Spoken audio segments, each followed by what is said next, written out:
एक सेकंड के लिए अपनी आंखें बंद करो और इमेजिन करो तुम एक भीड़ के सामने खड़े हो। तुम्हारे पैर जमीन में जड़ गए हैं, गला पूरी तरह सूख चुका है और दिल इतनी तेजी से धड़क रहा है कि लग रहा है अभी सीने को तोड़कर बाहर निकल जाएगा। तुम कुछ बोलना चाहते हो लेकिन आवाज ही नहीं निकल रही। अब खुद से पूछो, ये क्या है? डर? अगर मैं कहूँ कि ये असली नहीं है, अगर मैं कहूँ कि तुम्हारा खुद का दिमाग तुम्हें धोखा दे रहा है, और अगर मैं ये भी कहूँ कि तुम जिस जेल में कैद हो उसका दरवाजा कभी बंद ही नहीं था, तो आज हम मोटिवेशन की बात नहीं करेंगे, क्योंकि मोटिवेशन एक मीठा झूठ है। आज हम बात करेंगे डार्क ऑब्जर्वेशन की, उस सच्चाई की जो तुम्हें अनकंफर्टेबल लगेगी लेकिन तुम्हें आजाद भी करेगी। सबसे पहले ये समझो कि तुम डरने के लिए ही डिजाइन किए गए हो। हजारों साल पहले जब घास हिलती थी वो सिर्फ हवा नहीं होती थी, वो खतरा भी हो सकता था। अगर तुम्हारा पूर्वज डरता नहीं तो वो जिंदा नहीं रहता। इसलिए डर तुम्हारा बॉडीगार्ड था। लेकिन आज की दुनिया बदल चुकी है, खतरे बदल चुके हैं, लेकिन तुम्हारा दिमाग नहीं बदला। आज घास नहीं हिलती, आज तुम्हारा दिमाग हिलता है। आज तुम्हें डर लगता है किसी से बात करने में, स्टेज पर बोलने में या नया काम शुरू करने में। और सबसे खतरनाक बात यह है कि तुम्हारी बॉडी आज भी वही रिएक्शन देती है जो मौत के वक्त देती थी। पसीना, तेज धड़कन, सांस अटकना, दिमाग ब्लैंक हो जाना। तुम्हारा ब्रेन तुम्हें ये यकीन दिला रहा है कि अगर तुमने गलती की तो सब खत्म हो जाएगा, जबकि असल में ऐसा कुछ भी नहीं होता। अब यहाँ आता है असली सच। डर कोई इमोशन नहीं है। डर एक सिग्नल है, एक केमिकल रिएक्शन है, एक पुराना सॉफ्टवेयर है जो आज की दुनिया में फिट नहीं बैठता। तुम्हारा ब्रेन आउटडेटेड है, लेकिन तुम उसे अपडेट समझकर फॉलो कर रहे हो। और जब तक तुम डर को इमोशन समझते रहोगे तुम उसके गुलाम बने रहोगे। लेकिन जिस दिन तुमने इसे एक बायोलॉजिकल ग्लिच की तरह देखना शुरू कर दिया, उस दिन से तुम इसके ऊपर कंट्रोल पालोगे।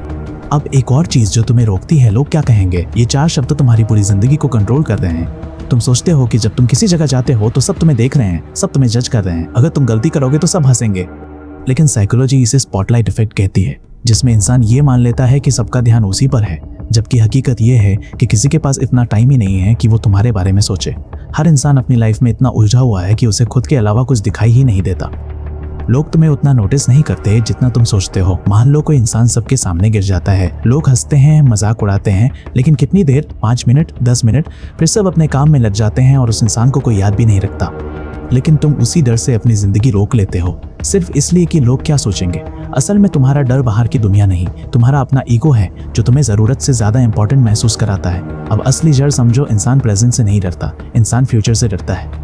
अगर मैं फेल हो गया तो, अगर लोग हंस पड़े तो, अगर मैं कुछ नहीं कर पाया तो, ये अगर ही तुम्हारी सबसे बड़ी प्रॉब्लम है। तुम अभी इस पल में नहीं डरते, तुम उस चीज से डरते हो जो अभी हुई ही नहीं है। तुम्हारा दिमाग तुम्हें भविष्य की ऐसी कहानियां दिखाता है जो सच भी नहीं होती, लेकिन तुम उन्हें सच मानकर डर जाते हो और यही डर धीरे धीरे स्ट्रेस बन जाता है। सच ये है कि इंसान अक्सर अपने डर से ज्यादा स्ट्रेस लेकर खुद को नुकसान पहुंचाता है। अगर किसी को 2 साल बाद मरना हो तो वो स्ट्रेस लेकर 1 साल में ही खुद को खत्म कर सकता है, क्योंकि उसका दिमाग उसे चैन से जीने ही नहीं देता। अब सवाल यह है कि इस डर से बाहर कैसे निकला जाए। सबसे पहला तरीका, सोचना बंद करो। डर सोचने से पैदा होता है। जितना ज्यादा तुम सोचोगे उतना ज्यादा तुम्हारा दिमाग तुम्हें डराएगा। इसलिए एक नियम बना लो, एक्शन पहले, सोच बाद में। अगर तुम्हें किसी चीज से डर लगता है तो सीधे उसमें कूद जाओ। अगर ठंडे पानी से नहाने में डर लगता है तो सीधे शावर ऑन करो और खड़े हो जाओ।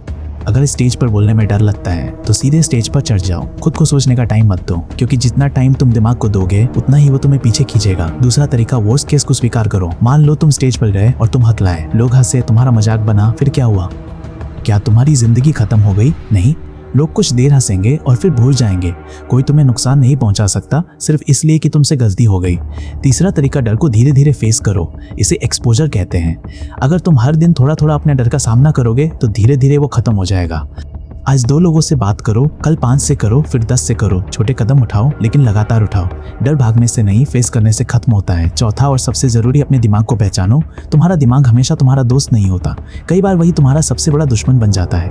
जब वो तुम्हें डराए तो उसे तुरंत पकड़ो और खुद से कहो, ये सिर्फ एक केमिकल रिएक्शन है, ये सच नहीं है। जैसे ही तुम ये समझ जाओगे तुम उस डर से अलग हो जाओगे, और जब तुम अलग हो जाओगे तब तुम उस पर कंट्रोल कर पाओगे। अब आखिर में एक बात याद रखो, डर हर किसी को लगता है, हर किसी का गला सूखता है, हर किसी का दिल तेज धड़कता है। लेकिन फर्क सिर्फ इतना होता है कि कुछ लोग डर के सामने रुक जाते हैं और कुछ लोग डर के बावजूद आगे बढ़ते हैं। जीत हमेशा उसी की होती है जो डर के बावजूद एक्शन लेता है। इसलिए अब फैसला तुम्हारा है, तुम अपने दिमाग के गुलाम बनोगे या उसके मालिक। याद रखना, जिस जेल में तुम कैद हो उसका दरवाजा हमेशा से खुला था, बस तुमने कभी बाहर निकलने की कोशिश नहीं की। अब वक्त है बाहर निकलने का। अब वक्त है डर को महसूस करने का नहीं, उसे समझने का, उसे देखने का और उसे खत्म करने का। अगर तुमने ये समझ लिया तो सच में तुम्हारी जिंदगी बदल सकती है।